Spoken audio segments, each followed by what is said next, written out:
As business leaders, we're trying to close this gap between sales and production. You're trying to create the harmonic sound of that band. The gap between those two things is that even though the objective and the goal is hopefully successfully communicated by leadership, the roadmap to get to those objectives and that goal are approached differently by both those sides of the company.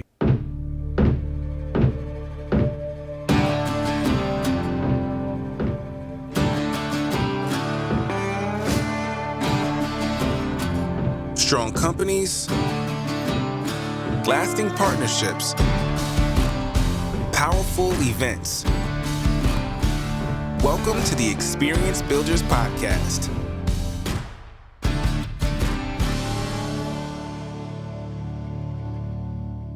Chris, we're talking about alignment today within our organizations. I wanted to ask a personal alignment though. How are you and your wife always aligned on conversations with the kids, decisions you guys make?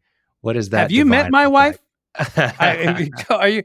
First of all, I'm married to a woman that grew up, a Puerto Rican woman. So, Yeah. The answer is, it's funny. My wife's my best friend. We've been married almost 25 years, together another 3. As you know, we've recently gone through a home remodel project together. Yeah.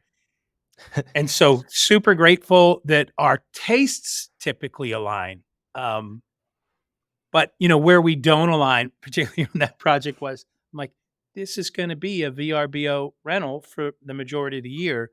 And my wife wanted to choose every picture and accessory as if this is our house. And I'm going, no, we're going for more of a neutral. And there was no alignment on some things, but which, by the way, isn't that the case with, the people closest to us? Actually, no, I think my guy friends, we typically, it's probably why we're friends. We align a lot more, but yeah. In the end, she gives me the last 2 words in every disagreement. I'm sorry. No, it's yes, dear. So, yes, dear. Okay. There you but go. Let's move, shall we, Khalil? I think that's probably a good time to. Great segue into the discussion today. Yeah. Because I mean, I think marriage between with every sales and production. Wow, is that ever important? Yeah, I think this is a huge, one can't live without the other. You don't have anything to produce if you don't sell it, and you can't sell anything that you can't produce. And so it takes 2 to tango. It's yin and yang, and there are always divides, which we're going to jump into today. And we've brought on someone who's going to help us through this conversation with a lot of personal experience over 30 years in the industry. Mark, welcome to the conversation. Thank you. Glad to be here. Yeah, we're excited to have you. Chris, give us a little background on Mark and how you guys have collaborated in the years past. No, it's my pleasure too. I mean, so one of the high goals of this podcast, Experience Builders Podcast, is to bring on really smart people that can help take the conversation to another level. In the absence of any of them being available, I called Mark. No, listen. Mark Taylor is absolutely the right guy for this conversation. But if you'll indulge me, I've known Mark for 30 years. He's been in this industry. Mark, I think this is your 30th year, isn't it? It is. Yep. Okay. We're both former Skyline Exhibits alumni. We've cut our teeth cutting up through the ranks. I was in Midwest offices, and Mark worked for one of the signature distributor owners in the Northeast, up in the New York area. They had multiple. At one point, I think you guys had like 5, 6, 7 offices. Is that right? Spread out over a large geographic territory. He really was he was the VP of operations for a lot of years. He ran the sales department for a lot of years. And ultimately, this is very typical of how a lot of us grew up in the industry. Mark was the key employee. And ultimately, when the owner, Frank Leggio, shout out to Frank, a friend of many in the industry, Mark decided to acquire the company. He did that, including ultimately owning the building, not just the business. And man, he went through that transition. He then went through a brand identity change as he moved on from Skyline. He grew the business to be way more than that. started Apogee Exhibits and Environments, which now has grown to really just the brand name Apogee is what they're known as. I was thinking back, Mark. I believe he just finished his second acquisition. The first was a small little custom shop operation. He just acquired a like-minded modular company, a little smaller than his, in the Buffalo, New York area. He's got a letter of intent signed for a larger edition, and really because he's grown a business that can support all those people and that expansion. So um, he's been a major contributor since from day one of the industry advocacy, and I don't just mean financially, although yes, financially, also as a leader, and has been shoulder to shoulder with me on Capitol Hill in many Zoom calls. Mark Taylor was our go-to guy for Senator Chuck Schumer's office, which when, we were doing 10, 12, 15 Zoom calls a week and getting blown off by a lot of staffers from congressional representatives you never heard of. When we needed a shot in the arm and it was really knuckle down time, the Holy Grail was getting to the big, the two key people in both the U.S. Senate and on the House of Representatives. Mark could get it. He really built relationships with Senator Schumer's staff, did a couple of press conferences with them. It was extraordinary. He's now a proud board member of EDPA. It took me years into talking him to making some time to do that. And he's able to do that. And he is also, I should say, Khalil, a founding member of the EDPA Safety Committee. And I think most of our listeners after EDPA Access know what that means. And you know what's great? After all those things I just listed, none of those are his best things. Husband, father, grandparent, fairly new grandparent, and friend would be what Mark Taylor really shines at. So huge, Thank you. Wonderful business leader. Couldn't be happier to have Mark as our guest today. So welcome, Mark. Thanks for joining us. Glad to be here. Yeah. Well, pleasure to meet you, Mark. Welcome to the show. Let's jump in. So we're talking about sales and production, and notoriously there's a gap there between the two. I want to start by just defining what that gap is and how it starts. So I don't know who wants to start, Mark or Chris, but how can we define that gap for our audience? Mark. No, sorry. One of the reasons I picked Mark is because his company actively has two active.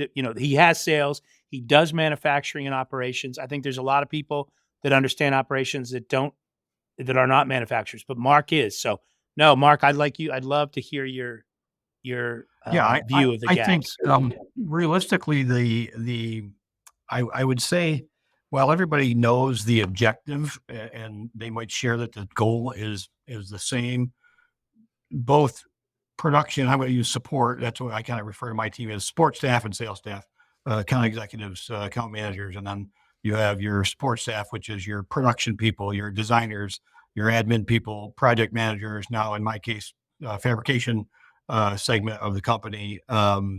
The gap between those two things is that even though the objective and the goal is hopefully successfully communicated by leadership, by management, whatever, how we get to that, the roadmap to get to those objectives and that goal are approached differently by both those sides of the company. So obviously we know sales is dragging revenue through the door, dragging new opportunities through the door, and production's job is, support staff's job is to actually make it happen. And I think the gap between those two is coming at the more or less the agenda that those two sides of the company have in organizing that together and collaborating on producing it. Yeah, if you will. They're chasing two different targets sometimes. How can you align those targets, though? Isn't there a way to incentivize sales to be mindful of production and production to be accommodating to sales so they can get the deal done? Yeah, and that's what the brochure says, Khalil. Right. It's so easy to put on a mission statement or on a on our values, but getting folks to actually buy into that and understand what that means to everybody and to the various players, because you really have I think you have to have a real high level of communication, collaboration, and Yeah. most importantly, trust. So when I use the word trust, I mean that the salespeople have to trust that the support staff and production people have their goals in mind and want to service the goals, which is basically in the end delivering a great product or a great experience to a customer. So we all share that. We know everybody in the team shares that, but it's up to us as business leaders to kind of help communicate that and facilitate it. So I think getting everybody to read from the same piece of music, if you will, sometimes is tough because everybody has an agenda, Mhm. and everybody has some baggage. So I think that a salesperson wants the numbers. They've got a quota. They've got to fill the quota. Management's driving them to meet their sales plan for the month, and in order to do that, they need A, B, and C from their support staff. They need quotes. They need invoices. They need estimates. They need production, and they have to ask for that, and they have to facilitate that through the organization such that they're not you know causing a rift, if you will, between those two things, between sales and production. Mm. Not Okay. sure I answered that well, No, but No, for you sure. did. So, two things are jumping to mind right now. I think we could agree that sales today, guys, has become much more of a customer service problem solving set of skills from yep, what it was maybe when we started, Mark, a few decades ago. I would also say when we came up, right, we were selling portable and modular exhibits, which tended to, they felt more commodity. They weren't commodity, they were customized, but um, it was an easier gig, right? It yeah, was, and the other thing I would ask, and I asked Mark this off camera today, but the challenge, Khalil, is we have an industry that typically has incentivized salespeople commission, right? mhm, So what the model being, if you're a commission sales rep, are you really going to prioritize making the production team's life easier? You're trying to make some sales so you can get paid, right? You've got bills that you have to do. And when we were selling, 10 and 20-foot exhibits primarily, um, you literally could, you could get deals done in 3 or 4 weeks and they're done and delivered and out of your life. And yep, you got paid. And the project, it's now a much more complicated process. Most of us are not selling commodity stuff. We really are behaving more like consultants. We're interested in customer success and helping them learn the right way to do it. That means, and understanding and advising on all the behind the scenes costs. It means not selling a product, it's selling a program. A program typically has a collection of services wrapped around it. And to Mark's point, support teams, right? You're bringing in more support. Production just doesn't mean manufacturing. It means, the non-traditional sales positions, and the lines just blur. Great yeah, customer service. If I'm betting that Mark's the kind of company, the majority of his sales at Apogee come from existing established clients that are repeat and growing new opportunities within that customer base. That's typically yep, not coming from stone cold biz dev hunters. That's coming from the relationships they've developed with account managers, project managers, the operations and logistics people they've gotten to know over the years. Um, Mark made a comment about his two biggest customers. Uh, when they're coming to the office, he goes, "Hey, Jenny's coming over today," and he doesn't say that the huge brand name that is. Kathy's coming over today. That's the relationship his people have created with their biggest customers. They really are viewed, and I think that's what we all strive for, right? Can we be viewed as an extension of our customers' team?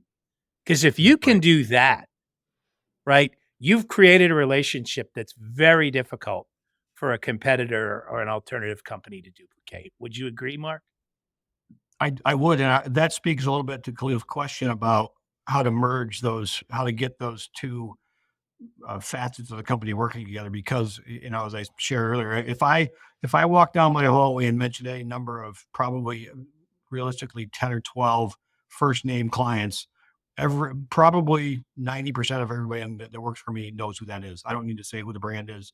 They know who the client is, and conversely, that client knows a half a dozen of my folks in my. It's not just my account manager, account executive, and that's where um, one of the great things about our team in particular, where they shine, is that they value that relationship both directions with the relationship that the sales rep has forged with the client, but also has that sales rep has handed off that relationship to the support or production staff, and they feel included in that relationship. And I think that's where the two sides of that really come together very well, because they do work as a team very, very well that way.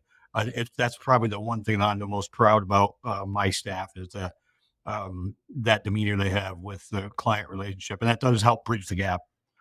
So, go a little bit deeper into that, Mark. Does that look like a sales conversation, including a production manager on the call? What are some of the Yep. rhythms and systems that you're using to actually execute on that day to day?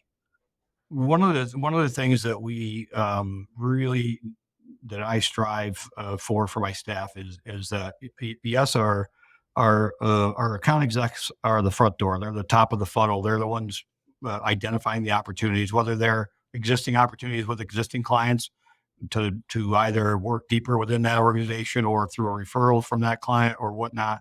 Um, we want the client to see us as a collaborative team. So that relationship or meeting is almost always going to include the account executive, sales rep, a project manager, a designer. If there's other components related to this overall relationship, that might include our engineer from our custom shop to talk about fabrication needs and things like that. So, for example, 10 minutes before I started this call, I just walked out of a call, which was a post-show call, recap call with a client, but there were 6 Apogee team members on that call just to do a check-in. How did we do? How did you do? What can we do better? And I think that just goes a long way to help the client feel like we're invested in them, and it's not just a sales relationship. Well, Well, I Mark, think can I also that ask those 6 people, I'm assuming they're different positions. Oh, yep, Are they in yep, there because what do they each listen differently to that call? absolutely. Because everybody, and that goes back to the agenda thing. Everybody has a different position they're coming from. So that team was, the team that executed that project for the client. This was a show that was done a couple weeks ago in Vegas. That was a new project for a new client of ours. So obviously we had an impression to make, but that's a typical process for us. So I had myself, obviously, my new business development manager and sales rep. He's uh, co-responsible for that role. Shop manager, project manager, services coordinator, CAD detailer. Everybody that was involved in that project all the way through it was also involved in move in my site supervisor on site. So we kind of wanted a recap and a postmortem of the entire project. And that's a good snapshot for what a typical project looks like for us. It's not for everybody, but speaking to what Chris talked about a few minutes ago, a few years ago, 2 people could have handled a transaction in my organization from start to finish. And today, because of the movement we've made, maybe upstream, and the brands that we're working with, that now requires 5 players in my organization, 5 components that becomes a complication. So once again, it's something that we're working on getting better at. I can't say that today that we're great at it, but because we've been forced to learn how to navigate that, it takes 5 people to put a sizable project through my organization now, Mm, where 7 or 8 years ago it might have taken 2.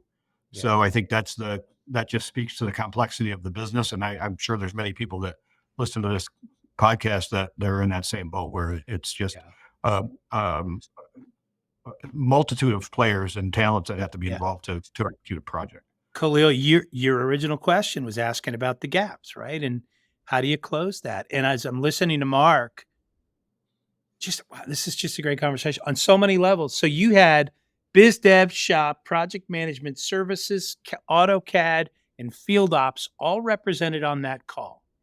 If Yep. that's the post show hot wash, right? I don't know that I'm sure the customer likes seeing, the full bench strength on the call, but I'm not sure the customer needed AutoCAD guy on the post show call. However, as we talk about closing the gap, right? And at the end of the day, Mark and I, we had, when we were back with a systems manufacturer, they had a great head of operations, a 3M guy. His name was Lanny Moline, and he taught me about the concept. He used to talk to us, Mark. Do you remember about oneness, right? Yep. He would say, and he would do this, and he'd say, at the end of the day, that customer that was on Mark's call, they judge us as one. They don't always see all the different people and departments and tasks behind that. And we want them to judge us as one. So if Mark is trying to close the gap in culture between sales and production, if you're bringing in 6 or 5 of the 6 are key production and ops people who half of which really don't get to face to face with the client very often, you're exposing them to a part of the process where they got to be going, wow, if I'm working in the mill, in the wood shop, or I'm a logistics services coordinator. Just hearing that direct feedback from the client, and then call ends. I'm sure your team sat around and talked about it for a few minutes. Everybody Sure shared did. perspective. That brings that group tighter together. That tightens up the oneness, which I know your company because you're a customer of mine. This part of the special sauce is the way they all back each other up and integrate. And so, Khalil, I'm listening to this guy. I'm realizing that's one of the ways you close the gap, right? You're creating a culture with a respect for both sides. How do you do that? Maybe you're including some people in a part of the business their job normally doesn't interact with. And Yep. if you've got good people and they're curious learners and you're encouraging advancement, they get thirsty and hungry, and the light bulb goes off, right? Would you agree, Khalil? That's a huge No, plus. it's huge. And I think for a lot of leaders out there, they may hear, wow, 6 people on a meeting post call. We've already won the business. We've been paid. We're going to Yep. spend all that time, energy, resources from our team to do that post meeting call. This gap must be really serious that we are trying to avoid and try to get it closer and closer to be able to bridge that gap. I think it's important to understand what the symptoms are and the challenges that arise with that gap. So let's kind of outline really fast for listeners. If you don't bridge that gap, if you don't try to bring those two groups closer together and more aligned, what are the realities? What do you face?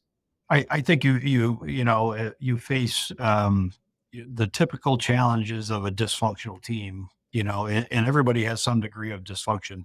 And quite frankly, this week, we're like 2 days into the week, and we've actually experienced that, and we've had some challenges this week, just the last couple of days with meeting agendas that other people are forcing upon others, and just working to collaborate better and communicate better. It's really, we sometimes fall into the rut of just getting by.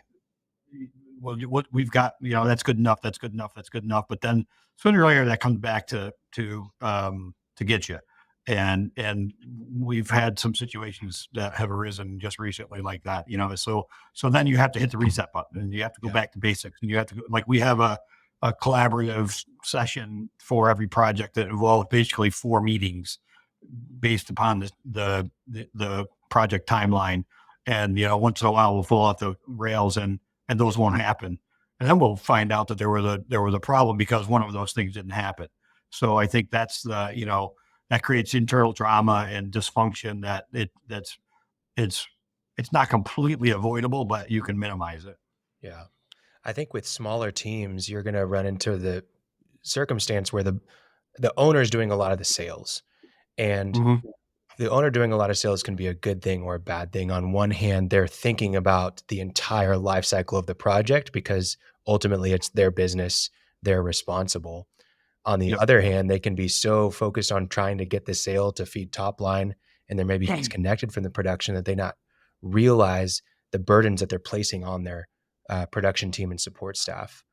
Is that you? There you go. No, and I've done the same thing. I've been excused from a few projects of late that were where my resources were best served being useful elsewhere. Yeah.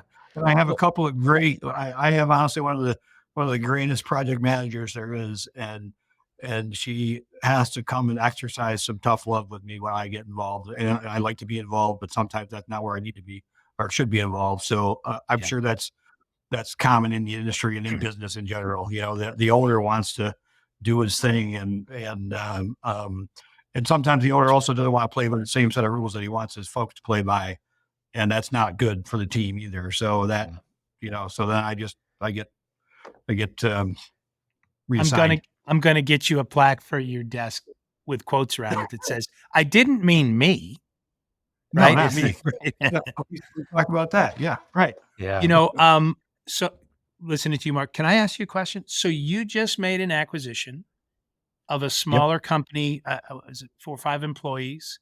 And Hmm. here's my question. They're, they've got great client base, they're similar shared values with you. How Yep. important was Apogee's production identity into them feeling excited and confident about really their sales career, their opportunity to grow the business because of your production identity? I think that'd be a great question to ask them probably, but seriously, I was shared some feedback after the acquisition, and again, it was a wonderful small business in the Buffalo market that's been a competitor of ours for years, and um, through obviously the owner wanted to retire, and we've been connected deeply enough for her to um, express interest in Apogee taking over operations for her organization. So the I think the key for that team was to understand what was now available to them that wasn't, and it wasn't because they didn't want it. It was just because that was not their mission oriented goal was Was it what in they their did, and they do wheelhouse? Yeah. what in their wheelhouse, and what they do very, very well. In fact, in part that drove our organization to close our office in Buffalo back in the early 2000s because they ate our lunch over there. And more portable modular back wall type sales, which is what we specialized in back in the day.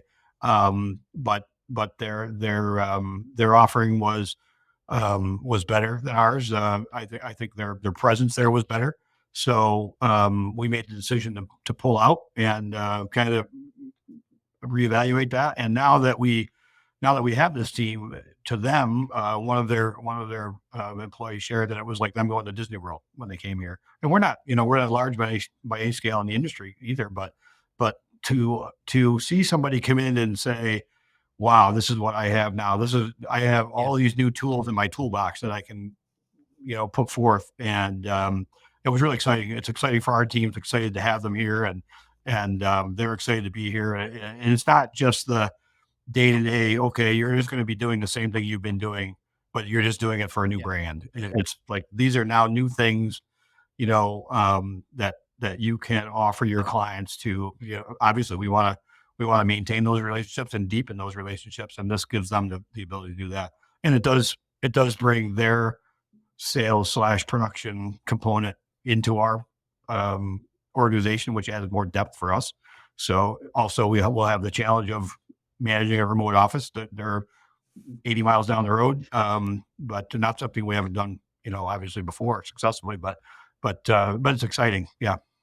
Having some knowledge of the, on the people that have benefited from that acquisition. Mark's very humble. Hey, we're guys that talk to each other regularly about being small business owners, and yet here's a small business that looks at Mark as a way bigger company. Yeah. And so again, closing the gap, we're talking about harmonizing sales and production. This, how do you quantify the sales confidence that comes for those people with Yeah. their feeling now of being, aligned with a Disney level production experience? By the way, Mark, did you tell your people at Apogee what that feedback was from your new team Yeah. members? Yep. And And how did and we've they had how does that make them feel? Oh yeah, it's a good feeling. I gotta be honest. Yeah, and you know, all prideful arrogance aside, that you know we can boast about that, but it feels good, Sure. obviously, and it's not much different than my organization being part of a broader organization either. Because there are organizations that have more depth, that have more offerings, and just to you always watch that from a distance to see, not to copy it, but it almost provides a goal and a roadmap, and for that owner to see that that's what. Obviously, she didn't want to do that. She didn't. She was ready to enter the next phase of her life, but she saw that opportunity for her folks, and she was very transparent about making sure that they had a path forward, that they could see a future that allowed them to grow. So I think that felt good. Khalil, can I So ask you a question? yeah, Um, so we're tunnel vision guys in the lane that we work in. You work and coach and support a lot of different businesses in different industries. yeah, Um, I've definitely felt the shift, and listening to Mark, it sounds like it used to be the salespeople were really the only ones that were client facing. mhm, And I know that in our industry, as this project work has gotten more complex and it's moved from just products to a collection of services, and even the measurement of the effort, like the post show calls that he's doing, how do we get better and improve? Are you saying, is that just my experience in our lane is customers would rather talk to a service person than anybody that has sales in their yeah. title. They feel that difference. Do you see this in other industries too, or is there been a shift from primarily salespeople being client facing, or there are others, other No, expansions of? I think that, we've done some recent episodes that have really helped this, but organization wide, you mentioned earlier, Mark, that communication is a huge piece and a huge part of this. And that's our responsibilities as leaders of our businesses. The things that you should be communicating are that USP, like what makes us different, what makes us unique, and really getting people to rally behind that. What's our vision of like, who are we going to be in the marketplace? Where are we going? But then also knowing your customer deeply. And that means getting people in front of customers more at any level of the process, but getting them involved to understand the problems, to understand what matters to them, to read the testimonials and the reviews of customers to hear, oh, wow, like that made a difference. Because when you really understand the customer and who you're trying to serve, and if you are customer focused, then it's much easier to be aligned. But like you said earlier, Mark, when you are so focused on your agenda as an individual employee, you lose sight of what matters to the customer, and you're more focused on what just matters to you. With that being said, I'm seeing a lot of different things from company to company. The sale historically, what I've seen with traditional model of someone's in sales, then you've got someone in production, and then even beyond that, someone mainly on the service side and support side. There's there's different agendas, but the biggest thing is that the constraints are different. So for sales, they may feel constrained by the packages or the offer. And so they try to tailor the offer to fit the customer. And that's a Mhm. good thought.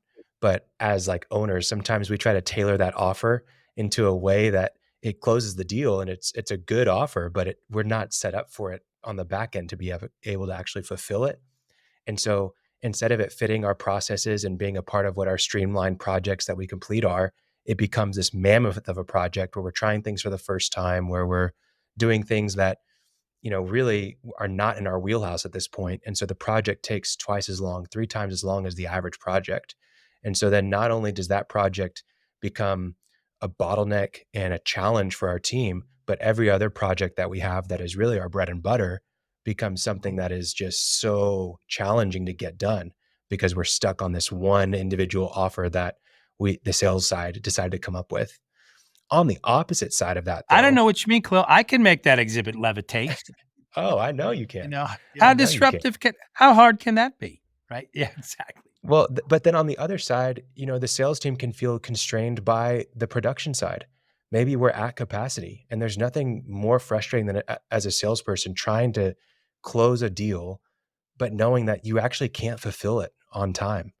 Yeah. And I'm not every day in the event space, but I can imagine that it's different than other projects because there's a deadline. Like this deal has to be done by this time. It's not, it's in the queue where, we're 3 months out and we can schedule you inside that 3 months to remodel your house or whatever it is. It's no, we need it by that March 17th date for the event. So it can become challenging there on the sales side. On the support side, you know, I think of support as really, the production is done, the sales is done, and now we're just answering questions. We're there for emergency service. We're answering the phone calls when there's a problem. If there's something that wasn't done well by production because they were over capacity, the support side feels it the most. It's not, I think the production side will feel it, but it's the support side that's getting the angry phone call in the, 12th hour. That's just like, Mhm. what? How do I Yeah. solve this? So it kind of goes across the board. What I'm seeing for the most part is a lot of people changing that model of being so divided in the roles. Some successful models that I'm seeing are what some companies call pods, where they really function as a pod inside of the business unit. So Mhm. maybe it will be entailed of, hey, this pod is a salesperson, a project manager, and then a account manager support person that's really just managing the account and answering questions, relaying information. And then they operate as a unit. They do every project together. They are a part of everything. They understand each other well. They have team meetings. And then they're a part of teams. So the salesperson's a part of the sales team, and the project manager is or the production team, and then the account manager support person is a part of the support team. And so then they operate in that function, and that works really well. Another good one that you've kind of alluded to, and I think you may even have inside your company, Chris, is someone doing sales as the project manager. So Yeah. because we've got a really good marketing team, because we have a really good business developer, we actually whenever I close a deal, I also manage that project to its end. And so what Yes. you've done there is you've aligned the incentives of, yeah, you've got to sell it, but you've also got to complete it. And so you're not going to sell something theoretically that you can't actually do. And you're mindful of No, you're right. capacity and all those things. To your point, our model is we have client-facing project managers, which have a Yep. lot of account manager tendencies, and Yeah. we don't have any biz devers, right? We're wholesale. We're trade only guys, so we Yeah. rely on the partners to hunt and bring in the clients and the projects, and then we're in service to them. And it's a little bit different, but it does change what I'm. I've worked with some great project managers that are just not as great client facing. And, Mark, that was one of the questions I was gonna ask Mark, you know, Mhm. personality differences as it impacts cultural harmony. Um, if your mill woodworking shop looks like mine, it's right out of Central Casting with 2 Duck Dynasty guys wearing the MAGA hats, the coveralls. They're brilliant carpenters. Yep. But you get a salesperson that walks back there, um, and just doesn't say something the right way or doesn't show the respect of, I mean, you're supposed to be making me 2 counters. How can that be? How come they're not ready? Right. Right? Yep. So we've spent some time talking about all of these people from a client perspective. I'm just wondering, as a business leader, there are inherent differences in getting certain personalities to play nice with others. Is that it? Yeah, how do you tackle that? How do you and where do you draw the line? Where do you go, I put up with this from these individuals because they're so good at this, but at some point, Yep. if they're disruptive, what how do you balance it? What do you do to try and fix that? I think that that requires a little bit of training with regard to what the mission is and what the role is too. I think obviously, we have extremely talented shop guys, but they're craftsmen. I wouldn't even it would be an insult to call them a carpenter. That's true. Um, Mhm. they do not. No, I'm not. It's just like they do not want a role that's client facing. They're a craftsman because they want to be a craftsman because they're really good at what they do. And a salesperson that's front facing, wants to be a salesperson and wants to be engaging with his audience because he's or she is really good at what they do there. But they're not going to go out back and build a cabinet or build a custom element to a booth, and they're not a craftsman. They're a craftsman on the sales side of things because they can manage maybe they can manage a timeline, they can manage a relationship, but they then need to rely on somebody else to actually build the stuff. And that guy out back that's doing the building wants nothing to do with the client, so that's okay in our organization. We have roles, we have folks that are comfortable enough doing that, but we also have to spend some time coaching them as to, conversations that can be had that are appropriate and inappropriate and, you know, language, all those things Well, that and happen. are they required to learn how to respect the other positions, maybe in the front of the my late brother Pete, who was probably the quintessential operations guy. If my brother Dan, who's on the sales ledger side, walked in the back, you'd hear a comment, "Heads up, sales weasel in the building." These are guys like many human beings, right? They hate being sold anything. So they don't respect. They love to buy things, but they just hate being sold. So if you have sales in your title, I don't know that that's stereotype still exists. I got one guy it's that I can in my operation that I know it still exists. Do you have to, you know, do anything to try and, expose them to why you should respect that front? Or do you go, it's just not worth trying to invest that? Yeah, I think it almost it's a person by person or case by case situation where you have to decide whether you're going to make the investment in coaching, training, whatever that is in that person, or are you Yeah. going to give them a list of things to do and work through the list and if that's okay, and not a detriment to your organization, there's an old saying, that my predecessor had. He said sometimes the vacancy is better than the position, the person being filling the current position, Oh, and great line. until you reach that point, you have to kind of manage around that. Hmm. Khalil introduced me months and months ago to the term necessary ending, right? And so Yeah, at some yep, point, right, there may need to be a necessary ending, right? If they're yeah, it that Yeah. might be. disruptive. And I've been very lucky in the 13 years I've owned the company that has only happened. I can count all the times that it ever happened on one hand. So Good. we're lucky there, and we're kind of insulated, I think, to that degree. But um, I think that having that wrong person in the wrong role makes that gap we're talking about a little wider too. So Yeah. you have to kind of Yes. coach and manage that accordingly. Yeah. We mentioned earlier, Mark, that you have these joint meetings of 5 or 6 individuals from a team in different Mhm, roles being a part of the post call. I'm imagining maybe even the pre-project call, you're including many different roles. mhm, That's one system or way of handling things to make sure that there's alignment between sales and production and beyond. But mhm. what are some other things that you're doing company-wide so that there's clarity and alignment across the board in your teams? Is it software related? Is it, systems that you implement? What are the other things that are going in place to help that?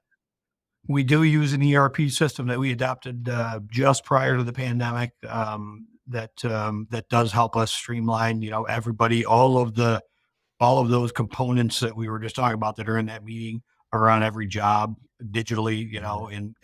in the ERP system that we use, so that everybody has visibility of the project, right down to project tasks, proposals, estimates, right down to shipping and receiving.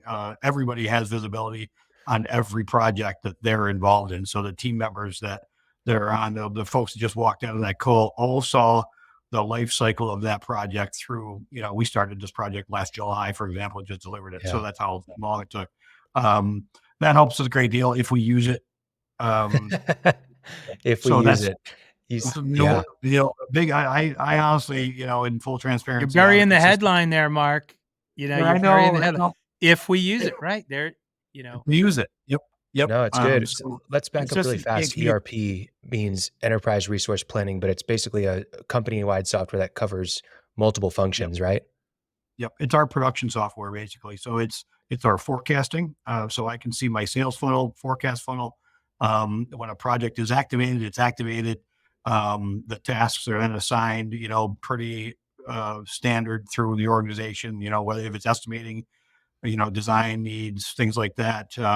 So we do use it it basically helps us run the organization. We don't use it to the degree we probably should, and we're working on kind of developing that further to make sure that Yeah. that really it's there to help us keep track of these projects and manage workflows it's not an excuse for lack of communication though. So we still have Yeah. to have the meetings. We have to have those 4 key meetings that we have on every project to make sure everybody that's involved knows what their roles are, what the timeline is, and what's what the deliverables are, and so on.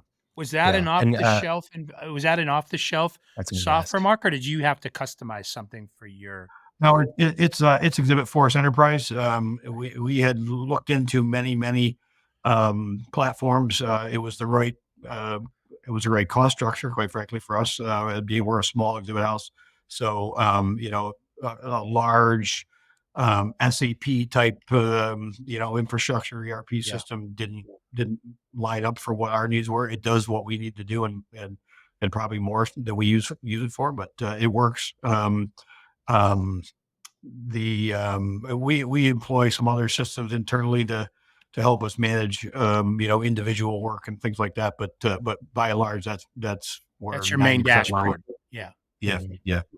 Okay. Very good. Yeah, it's not easy to use those things or to get everybody to adopt and buy in because you're dealing with behavior change. You're not. I mean, it's a Yeah, software. It's great, but you've got to yep, have the action of I'm going to put in that yep, note. I'm going to record that email, whatever it is. So, yep. How do um, you Exactly. avoid It's the old Mark, so I'm hearing Khalil's right. Communication is such a key thing.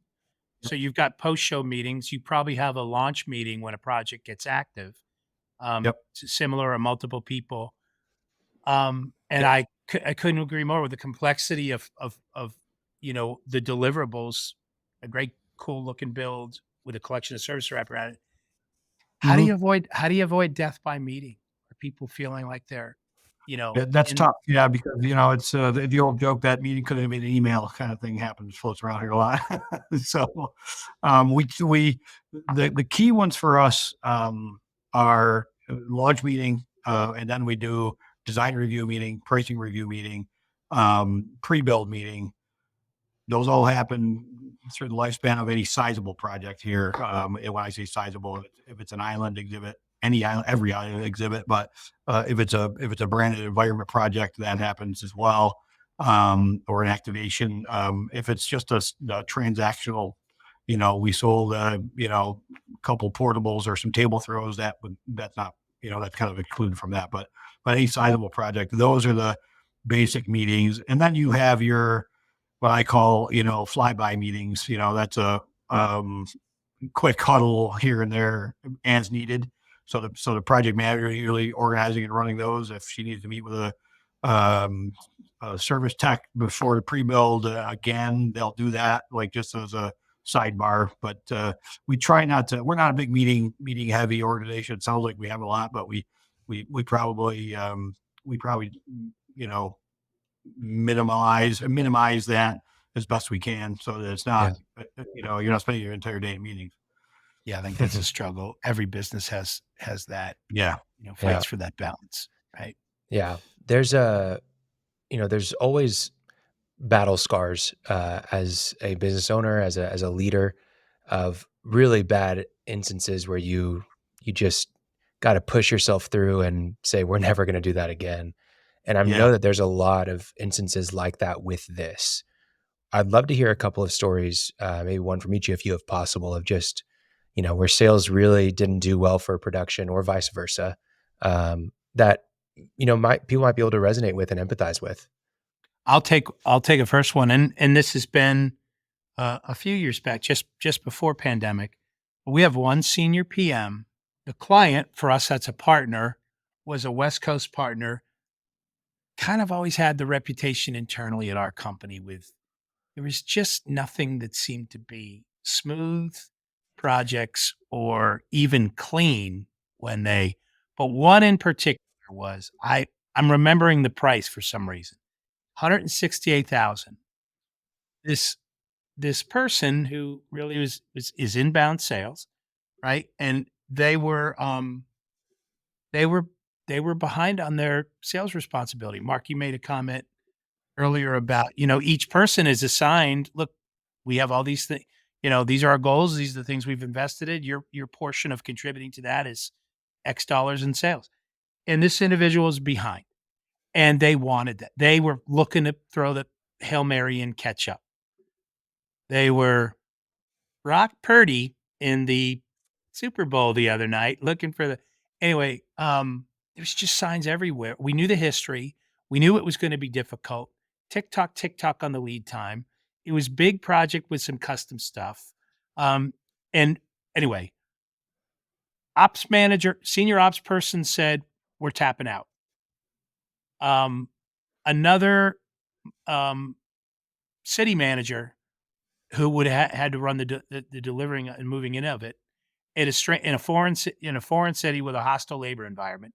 We're tapping out. I put my emperor hat on and said, "We're done. We're no more." And he kept going. And he basically got a commitment to do the deal. And I mean, this was some ridiculous. We were like 3.5 weeks away. It was just insane.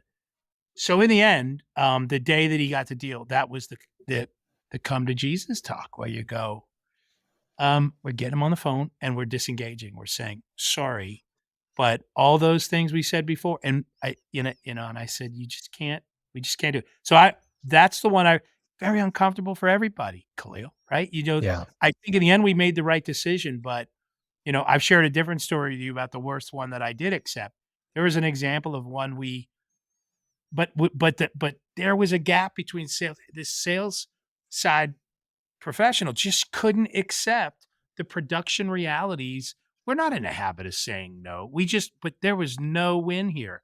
So that's mine. Mark, you've probably got a handful of these. Or I have boatloads, but over the years, but I think it speaks a little bit. I can add on to your statement about the sales personality is to win. They want to win. There you go. And in some cases, they want to win at any cost.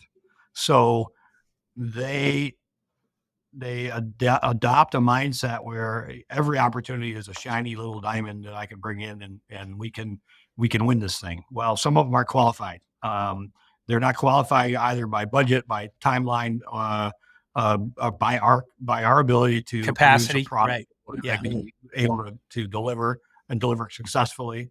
So we have, it has not been a problem of late, but we have historically had, especially with a sales rep that's way behind on their plan.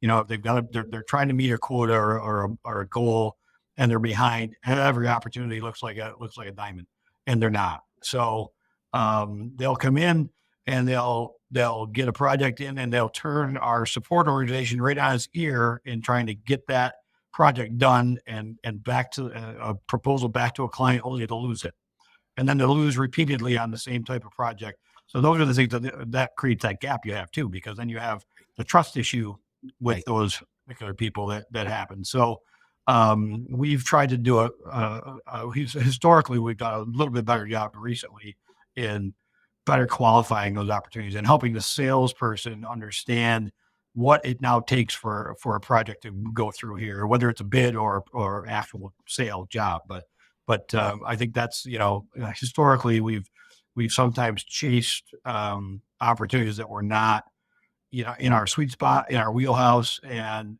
to the detriment of being able to do other projects.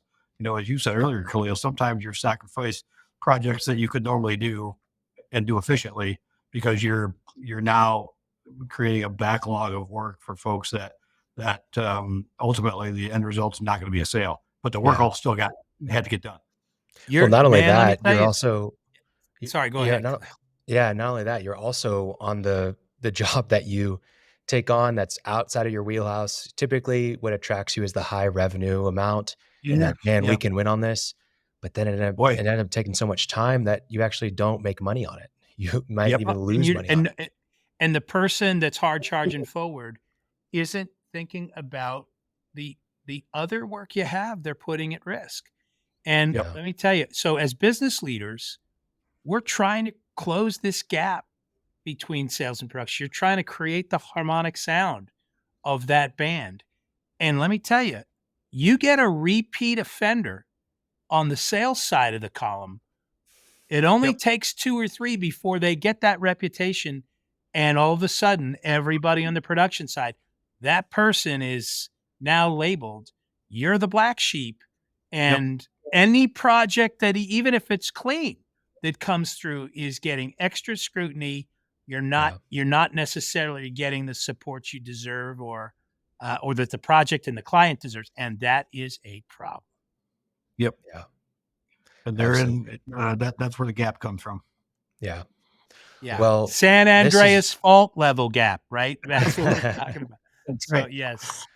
Man, this has been a really fun conversation. I think that a lot of our listeners have dealt with a lot of these challenges before. Um, I appreciate all the advice that both of you have given and even the stories. Just to recap kind of the things that we've talked about, that gap really comes between sales and production when they have different agendas, when they're not on Mhm. the same page and they're not aligned in terms of who our customer is and how we can serve them best. And so that's our job as business leaders, to protect our teams and to protect our customers by aligning those two together. There's a lot of different ways and strategies that you can do it, whether it's integrating your processes where multiple roles on your team are a part of the process so that they get to be aligned from the start, and all the way through the end. Yep. Just like you do, Mark, you mentioned 5 or 6 people being on a post project call. You can also integrate the roles themselves where the project manager is also selling the job, so that they have some skin in the game on each side, on both sales and production. And then just like your ERP system that you manage, Mark, that you mentioned, Mark, the software can be integrated as well. It's really helpful Mhm. for the sales team to be able to see what's in the production queue right now, what our capacity is, so that they can monitor that and know what's available to sell and what's not. And vice versa, it's helpful for the production team to be able to monitor where our deals are so they can adjust things or maybe work a little bit harder this week on getting these jobs out the door so they can, open up that capacity for the next project that's coming down the pipeline. Regardless, our role as leaders is to communicate.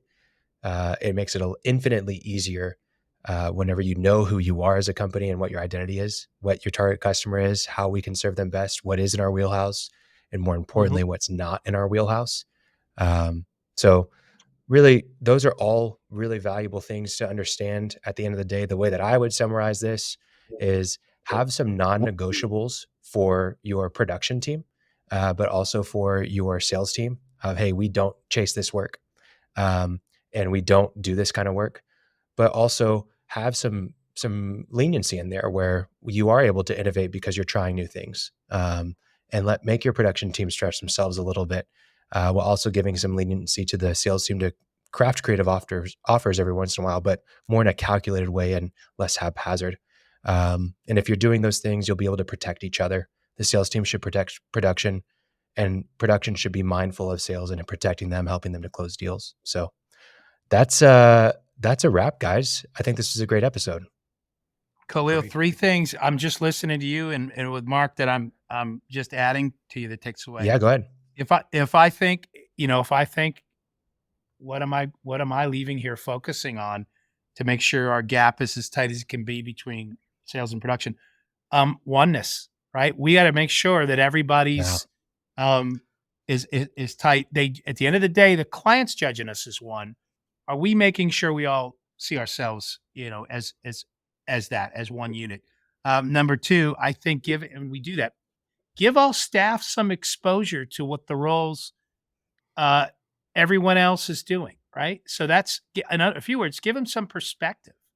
I think the last tip, and I've learned this, I know Mark has, um, take some signals from the client because they'll give you signals about who they like interacting with at your company. Mark, have you ever had a customer that just fell in love with a traveling I&D lead man? Absolutely. And even though he's there to do the move in and move out in Chicago or San Francisco or Las Vegas, when you're doing the post wrap or you're doing the next meeting, he may not be functionally necessary, but if you know the Yep. client loves them, right? Let's make sure the team is there. Does that make sense? 100%. And we still have, we still have clients that want to work with a creative director, for example, because they're that closely aligned, and that can be okay. Yeah. Given the client sending that signal, I mean, they're the ones signing their paychecks. So we kind of let them manage the organization sometimes for us. Yeah. Well, this is great. Thank you. It's been great. Thank you for joining us. Mark, and how can people get in participating. touch with you? What's the best way? Yeah. Thank you. I can be reached at mtaylor@apogeenow.com is my email. Apogeeexhibits.com is our website. And I'm on Okay. LinkedIn as well. I'd love to connect. How many Excellent. more Well, we'll link- acquisitions this year for Apogee? We're all done, I think. Okay. Well, yeah. That's Now, great. yeah, right. That it's not just acquiring. Now you got to integrate and make sure Yep. you're able to support. Next Which challenge. I know you are. So, Yeah. thanks again for joining us, man. Great to have you on Thanks, this Mark. podcast. Thank you. Thanks for listening to the Experience Builders Podcast. Check out our website in the show notes or visit crewxp.com to learn more.